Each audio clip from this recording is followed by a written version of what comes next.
And but this is a little continuation of that, and we're going to share our life lab a little bit, how we got together, her and I. And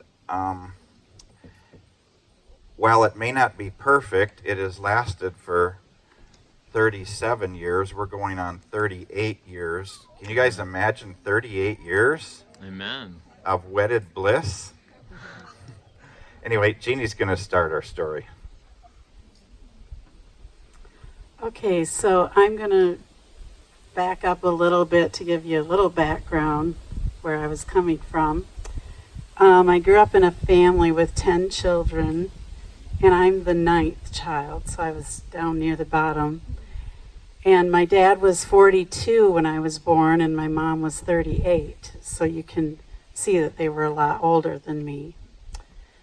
And with that many kids growing up, there was kind of competition among each other, and 7 of us were girls and only 3 boys.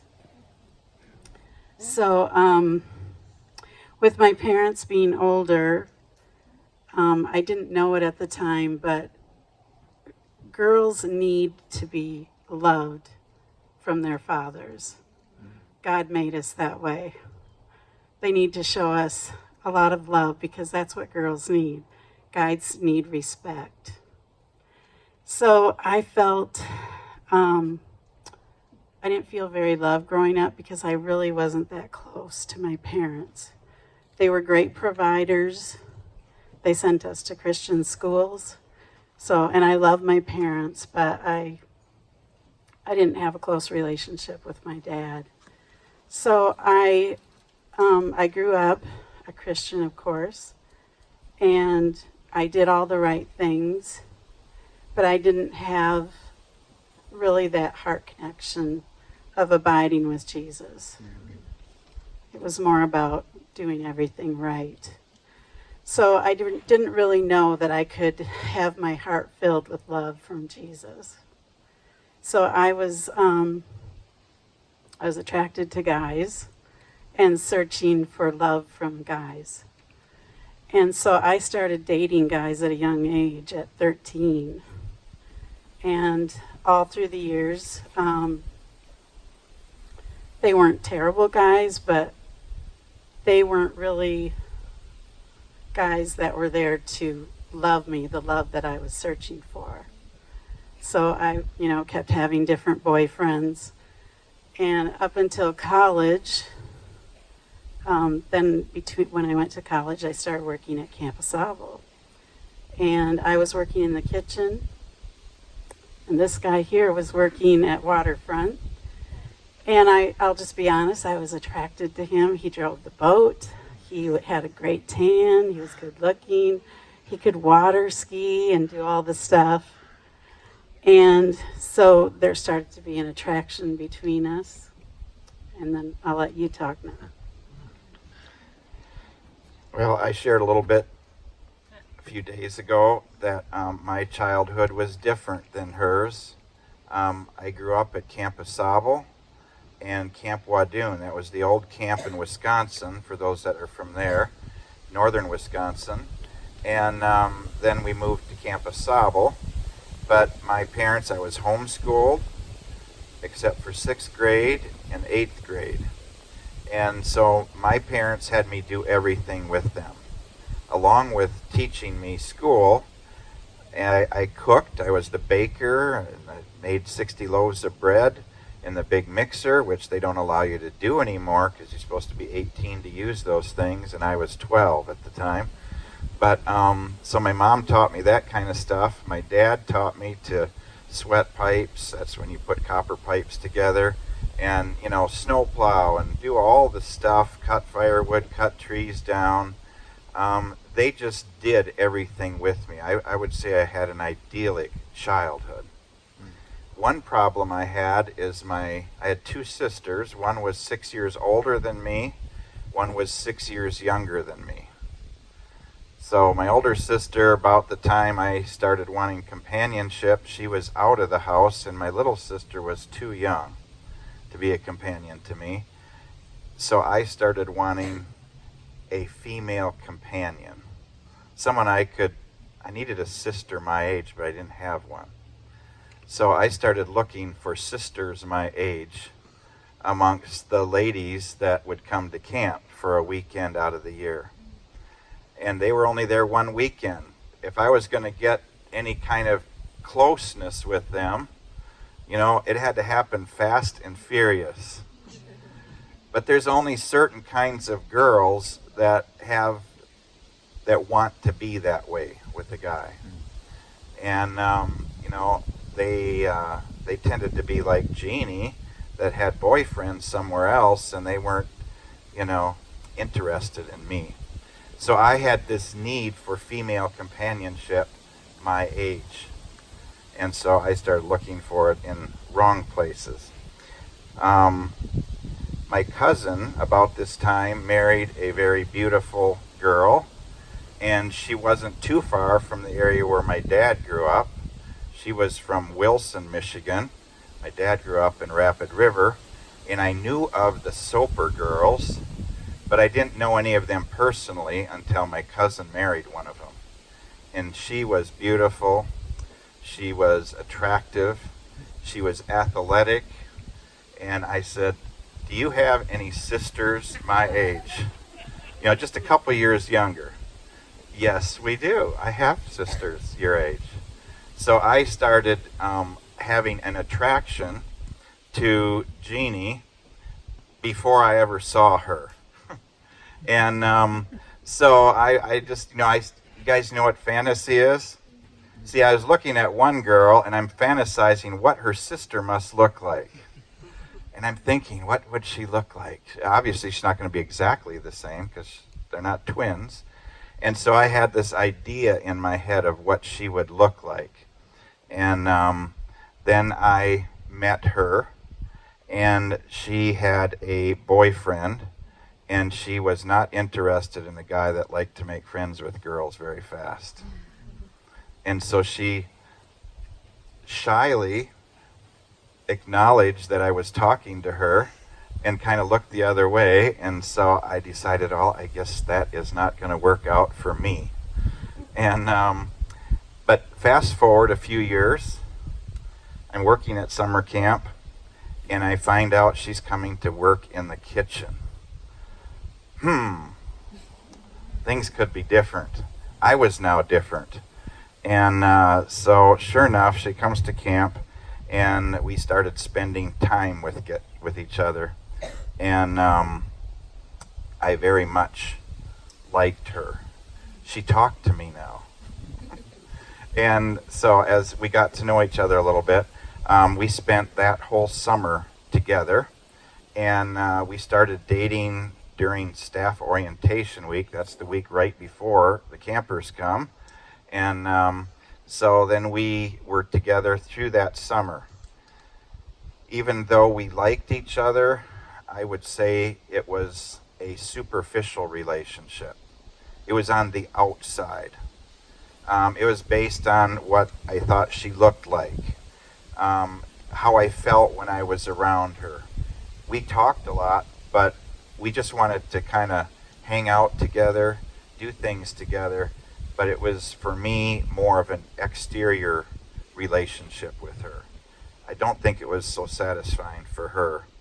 And I had some preconceived ideas of what kind of girl I'd want to marry and what color hair she should have and some of these details. And I wasn't sure that Jeannie was that. So at the end of that summer, I said, I think we should just be friends after this. And guys, that is never a good way to start a relationship based on stuff on the outside that you think you don't like. But anyway, let Jeannie pick up some of the story here. Okay, so yeah, when I started dating him, I didn't really think that he was husband material. By this time, I'm thinking about getting married. That was one of my goals in life, is to get married and have kids. I was still pretty young, but we remained friends, and I still really liked him a lot, though. I could see things in him that were positive, and we were both going to Andrews now, and we were both going to be on the gymnastic team, and so I saw him a lot. And do you want to say more now? So at college, I was thinking I had, been homeschooled kind of by myself all the time. I had a lot of girls who were friends, but I had never had the opportunity to be around them long enough to even get in a dating relationship or a courting relationship.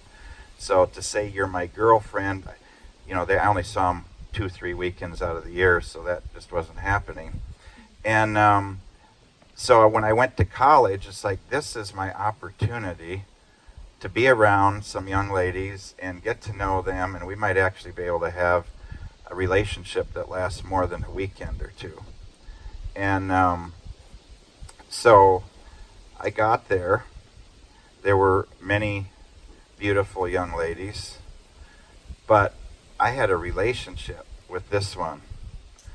And when we were no longer, in a exclusive relationship, she started to look more and more attractive all the time. And instead of focusing on the exterior stuff, we started focusing more on the interior, the heart stuff, the character stuff.